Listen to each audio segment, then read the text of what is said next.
اور یاد رکھیے میں اس میں اہل حق جو علماء ہیں، چاہے وہ کسی بھی مکتبہ فکر کے ہیں، چاہے اہل سنت کہلوانے والے تینوں گروہ، بریلوی، دیوبندی اور سلفی، یا ان کے آف شوٹس حنفی، شافعی، مالکی، حنبلی جتنے بھی ہیں، اہل تشیع ہوں ان کے آف شوٹ جتنے بھی ہیں، زیدیہ ہوں، اثنا عشری ہوں، جتنے بھی ہوں، میں جو حق والے لوگ موجود ہیں ہر مکتبہ فکر میں ان کی بات نہیں کر رہا، نہ ان علماء کی بات کر رہا ہوں، میں ان لوگوں کی بات کر رہا ہوں جو حق بات قبول کرنے کے لیے تیار نہیں، اور الٹا اپنی پبلک کو غلط طرف لگانے کے لیے وہ ہر وقت لگے رہتے ہیں تاکہ ان کے مسلک کی حفاظت ہو۔ تو اس ماحول میں عوام الناس تک بات پہنچانے کے لیے یہ منطقی جواب، اینٹی وینم، الزامی جواب اور پھکی، یہ بڑی آزمودہ ہے۔ جیسا کہ آکاش بیل جب کسی درخت کو لگ جائے تو آپ اس درخت کو جتنی مرضی خوراک دیں، پانی دیں، وہ درخت کمزور ہوتا جاتا ہے، کیونکہ آکاش بیل جو اس سے چمٹ چکی ہے، جب تک آپ وہ بیل نہیں اکھاڑیں گے نا وہ درخت کبھی بھی صحت مند نہیں ہوگا۔ لہذا ہمارے سب کانٹیننٹ انڈیا، پاکستان اور بنگلہ دیش کے اندر اکثر عوام الناس کے ساتھ علماء سو، علماء کرائم اور بزرگان بے دین کی آکاش بیل اس طرح چپک چکی ہے کہ ان کو کتاب و سنت کے دلائل اس وقت تک اثر نہیں کریں گے جب تک کہ اس آکاش بیل کو آپ اتاریں گے نہیں، اور ظاہر آسانی سے تو نہیں اترے گی، اس نے اپنی جڑیں جمائی ہوئی ہیں۔ تو اللہ تبارک و تعالی اپنے ایسے لوگ پیدا کرتا ہے جو لوگوں کو حق بات پہنچاتے ہیں، اور الحمدللہ ہماری یہ دعوت سوشل میڈیا کے ساتھ اس کی برکت سے ہزاروں لاکھوں لوگوں تک پوری دنیا کے اندر، دنیا کے ہر بر اعظم تک پہنچ چکی ہے الحمدللہ، جتنے اردو سپیکنگ لوگ ہیں، اور دنیا میں تقریباً 60% لوگ ایسے ہیں مسلمز، 60% مسلمز جو کہ اردو زبان سمجھتے بھی ہیں، بولتے بھی ہیں۔ لکھنے میں رسم الخط میں فرق ہو سکتا ہے، کوئی جو ہے وہ رومن میں لکھ لے اور کوئی جو ہے وہ ہندی لینگویج میں لکھے، کوئی اردو الفابیٹس میں لکھے، وہ الگ بات، لیکن یہ سمجھی جاتی ہے۔ لہذا اسی سلسلے میں نے آج سے تقریباً 2.5 سال قبل ایک لیکچر 2 نشستوں میں ریکارڈ کروایا تھا اسی اینٹی وینم کے لیے، ربیع الاول 1434 ہجری فروری 2013 کے اندر، مسئلہ نمبر 71A، علماء اور بزرگوں کی اندھا دھند پیروی کا انجام اور اس کا علاج، اور اسی کا پارٹ نمبر B تھا جو ایک علمی ایٹامک بم ثابت ہوا اصلاح کے اعتبار سے، مسئلہ نمبر 71B، انڈیا اور پاکستان کے علماء اور بزرگوں کی 19 گستاخانہ عبارات کا تحقیقی جائزہ، جو یوٹیوب پہ بھی موجود ہے، ہماری ویب سائٹ اہلسنتپاک.com کے اوپر بھی موجود ہے۔ ان لیکچرز کے بعد پوری دنیا کے اندر کوہرام مچ گیا، اور پبلک سوچنے پر مجبور ہو گئی کہ ہم ان بزرگوں جن کی وجہ سے ہم کتاب و سنت کو ماننے سے انکار کرتے تھے، ہمیں کوئی آیات پڑھ کے سنائے یا بخاری اور مسلم سے حدیث، تو ہم کہتے تھے اتنے بڑے بڑے بزرگ پاگل ہیں۔ جب ان کو پتا چلا کہ اتنے بڑے بڑے بزرگوں نے اپنے ناموں کے کلمے پڑھوائے ہیں، لا الہ الا اللہ اشرف علی تھانوی رسول اللہ نعوذ باللہ من ذالک، لا الہ الا اللہ چشتی رسول اللہ نعوذ باللہ من ذالک، اللہم صلی علی سیدنا و نبینا اشرف وعلی آل اشرف ولعوذ باللہ تعالی، تو انہوں نے کہا یہ اتنی بڑی بڑی فحش غلطیاں جو ایک عام آدمی کو بھی سمجھ آ سکتا ہے کہ یار یہ غلطی تو نہیں کوئی ایک عالم کو کرنی چاہیے، پھر الٹا ان پہ مناظرے ہو رہے ہیں اور وہ ڈیفینڈ کر رہے ہیں ان غلطیوں کو، کبھی معرفت کی بات کہہ کے، کبھی صوفیاء کی شتیہات کہہ کے، کبھی کچھ بلا اینڈ بلا، وہ اپنے بزرگوں کو تیار ہیں، لیکن پبلک تو ظاہر بے وقوف تو نہیں ہے۔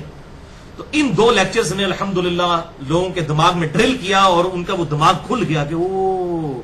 یہ تو ہمارے ساتھ بڑے لیول کا دھوکہ ہو رہا ہے، اور اتنے بڑے بڑے بزرگوں کے نام کے اوپر ہم پر غلط عقائد جو ہیں وہ چمٹائے جا رہے ہیں۔ تو انہوں نے یہ جو تقلید کا بندھن تھا اپنے بزرگوں کا، یہ اتار کر پھینکنا شروع کر دیا۔ جب انہوں نے اتنے بڑے بڑے بلنڈرز دیکھے اپنے بزرگوں کے بارے میں، اور وہ کتابیں جن کے بارے میں ان کے ماننے والوں کا دعویٰ ہے کہ یہ بدلی نہیں ہے، آپ کو نہیں سمجھ آتی،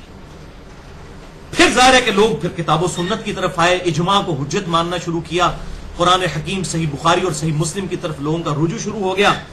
تو ظاہر ہے کہ یہ اللہ تبارک و تعالیٰ اپنے بندے ایسے مسلط فرما دیتا ہے، اور یہ میں بات صرف تحدیث نعمت کے طور پر کر رہا ہوں، مجھے کوئی اس کے لیے یعنی کسی سے تعریفی کلمات لینے کی ضرورت نہیں ہے، جو اللہ تعالیٰ اپنے بندے اٹھاتا ہے۔ میں کہتا ہوں جیسا کہ سیدنا خالد ابن ولید رضی اللہ تعالیٰ عنہ کو اللہ تعالیٰ نے مشرکین عرب میں سے اٹھایا، صلح حدیبیہ کے بعد مسلمان ہوئے، اور اس وقت کی 2 بڑی سپر پاورز رومن امپائر اور پرشین امپائر کے اوپر مسلط کر دیا، اور انہوں نے اس وقت کی سپر پاور جنہوں نے پوری دنیا پہ قبضہ کیا ہوا تھا ان کو جڑ سے اکھاڑ کے پھینک دیا۔ خالد ابن ولید رضی اللہ تعالیٰ عنہ کسی نے سوچا تھا وہ خالد کے غزوہ احد میں جس کی وجہ سے رسول اللہ کے دانت شہید ہوئے اور آپ صلی اللہ علیہ وسلم کی زبان مبارک سے بددعا بھی نکل گئی، جس کا ذکر بھی قرآن میں سورہ آل عمران میں آیا، اور پھر اسی مبارک زبان سے صحیح مسلم میں موجود ہے، جامعہ ترمذی میں موجود ہے، سیدنا خالد ابن ولید کو سیف اللہ کا لقب بھی ملا۔ تو مشرکین عرب سے خالد ابن ولید کو اس گمراہ کن نظریات سے اٹھا کر رومن امپائر پر دے مارا اللہ تعالیٰ نے، اور پرشین امپائر کے بھی ٹکڑے ٹکڑے کر دیے۔ بالکل اس طریقے سے اللہ تبارک و تعالیٰ نے الحمدللہ مجھے بھی ایک گمراہی کے گڑھے سے نکال کر ان علماء کرائم اور بزرگان بے دین کے سر پر دے مارا ہے کہ آج یہ اپنی پبلک کو منہ دکھانے کے قابل نہیں رہے ہیں کہ یار یہ بات کیسے کریں آپ۔ وہ جو بات کرتا ہے آگے سے کوئی پھکی دے دیتا ہے وہ، اور ایسی پھکی کہ جو ہمیں نہ تھوک سکتے ہیں نہ نگل سکتے ہیں، تو ظاہر ہے پھر وہ تکلیف تو ہوتی ہے۔ اور یہ ظاہر ہے کہ اس طرح کی چیزوں کا پھر ریئیکشن جو ہے یہ بالکل آبویس ہے، جس کے پیٹ پہ لات پڑے گی تو ظاہر ہے اسے تکلیف تو ہوگی، وہ پھر اپنے حربے استعمال کرے گا، چاہے اسے جھوٹ بولنا پڑے، چاہے اسے وہ دودھ میں ملاوٹ کرنی پڑے۔ بار اس نے حدیث لکھ کے لگائی ہوگی جس نے ملاوٹ کی وہ ہم میں سے نہیں، لیکن ملاوٹ والا دودھ بیچے گا بالکل اس طریقے سے۔ بار بے شک لکھا ہوگا علیکم بسنتی و سنت الخلفاء الراشدین المہدیین، یہ بھی لکھا ہوگا کہ میں اپنے بعد دو چیزیں چھوڑ کے جا رہا ہوں، کتاب اللہ اور سنت، اور یہ بھی لکھا ہوگا کہ میں اپنے بعد قرآن اور اہل بیت چھوڑ کے جا رہا ہوں، لیکن اندر عقائد جو ہے وہ اس کے آڑ کے اندر اپنے بزرگوں کے، اپنے بابوں کے اور اپنے علماء کے ہوں گے۔ اور ظاہر ہے کہ پھر اس کا ریئیکشن پوری دنیا میں یوٹیوب کے اوپر، سوشل میڈیا کے اوپر، فیس بک کے اوپر آیا، اور آپ حیران ہوں گے کہ تقریباً تمام جتنے بڑے بڑے مکاتب فکر ہیں، بریلوی ہوں، دیوبندی ہوں، اہل حدیث ہوں، اہل تشیع ہوں، تمام کی طرف سے الحمدللہ میں اللہ کا شکر ادا کرتا ہوں کہ بڑے بڑے سخت کامنٹس میرے بارے میں آتے ہیں، اور وہ بعض کا ایسے ولگر ہوتے ہیں کہ ان کی پبلک کو خود پتا چل جاتا ہے کہ یار یہ کوئی بندہ ایسا کوئی ہے جو انہوں نے لڑ گئے، تو اس بندے نے سنیے کہنا کیے۔ تو شکر گزار ہوں میں ان کا کہ انہوں نے ایسے معاملات کیے، حالانکہ ان کی اپنی حالت یہ ہے کہ ان کے اپنے علماء کے اوپر یہ رلائے کیے ہوئے ہیں نا، واللہ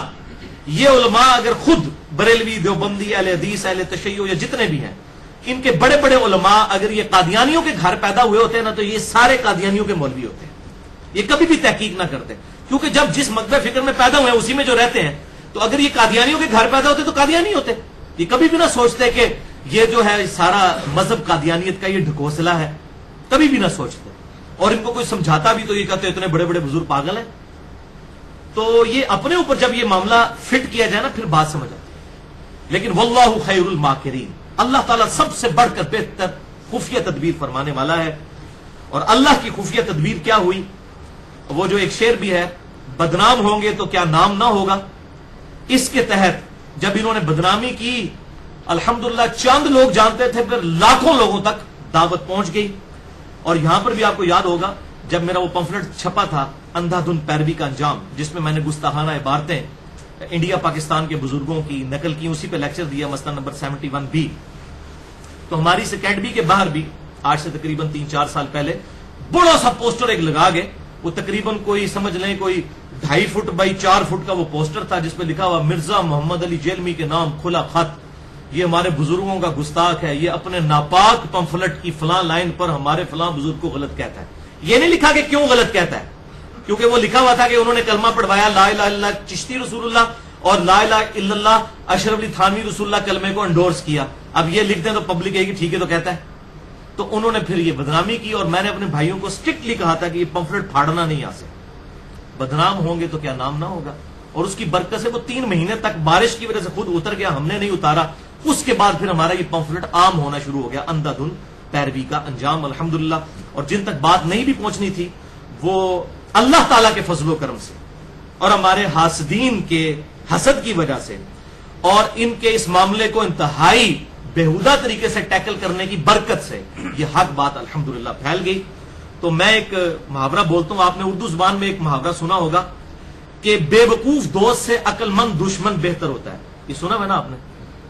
بے وقوف دوست سے عقل مند دشمن بہتر ہوتا ہے۔ میرے کیس میں یہ محاورہ ذرا ڈیفرنٹ ہو گیا، اور میں اب یہ محاورہ کہتا ہوں اردو میں ڈال دیں کہ میرے عقل مند دوستوں سے میرے بے وقوف دشمن بڑے بہتر نکلے ہیں۔ انہوں نے جس بے وقوفی کے ساتھ اور جس بےہودہ طریقے کے ساتھ میرے ایشو کو ہینڈل کیا ہے الحمدللہ، اس کی وجہ سے دعوت اور پھیل گئی ہے۔ اور اس کا ثبوت یہ ہے کہ آج 15 اگست 2015 ہے. آج سے تقریباً 8 مہینے پہلے جنوری 2015 کی بات ہے جب میرے خلاف فیس بک بنا, ایک پورا بنایا گیا, اس کے اوپر پیج بھی بنایا گیا, اس کے علاوہ یوٹیوب کے سارے مقابل فکر نے اپنے اپنے حصے ڈالے. تو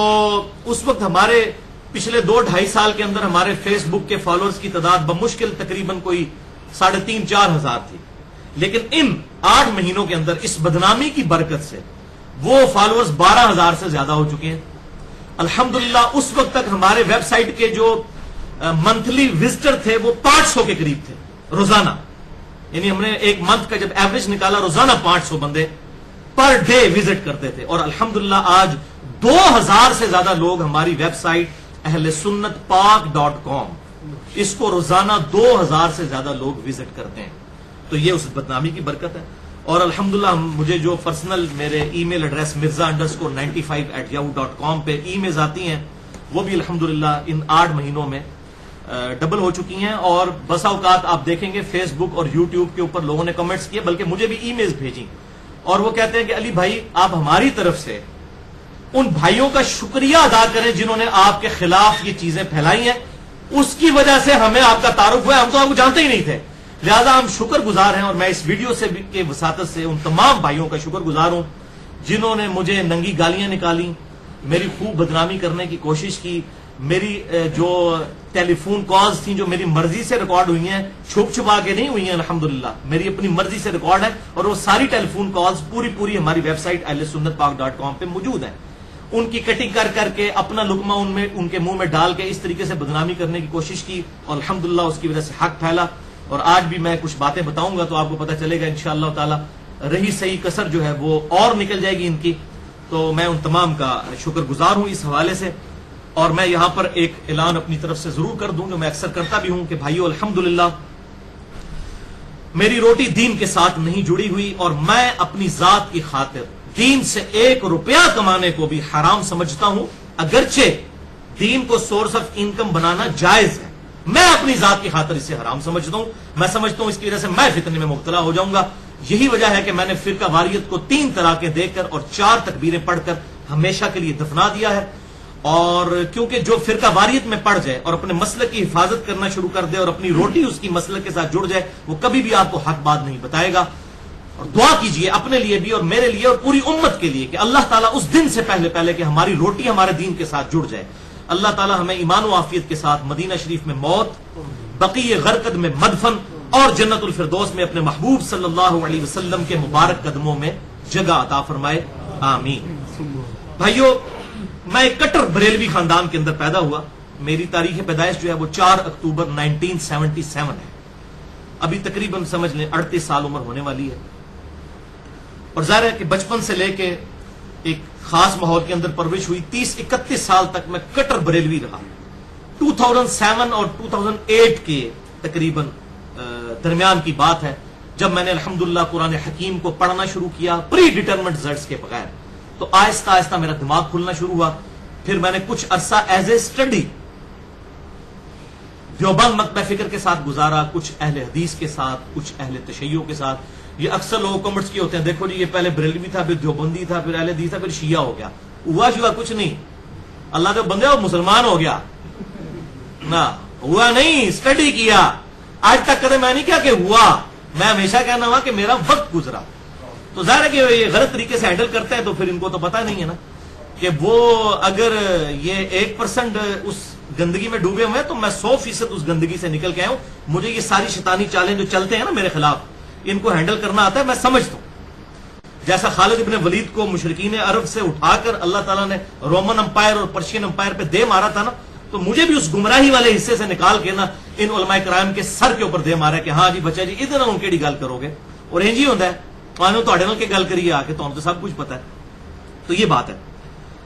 بہرحال میں الحمدللہ تمام مکاتب فکر کو سوائے قادیانیوں کے مسلمان سمجھتا ہوں. ان کی غلطیوں کے ساتھ ان کی اصلاح کی کوشش کرتا ہوں تکفیر کیے بغیر. یہی ایک مسلمان کا ایٹیچیوڈ ہونا چاہیے, ورنہ اصلاح کا دروازہ جو ہے وہ بند ہو جائے گا.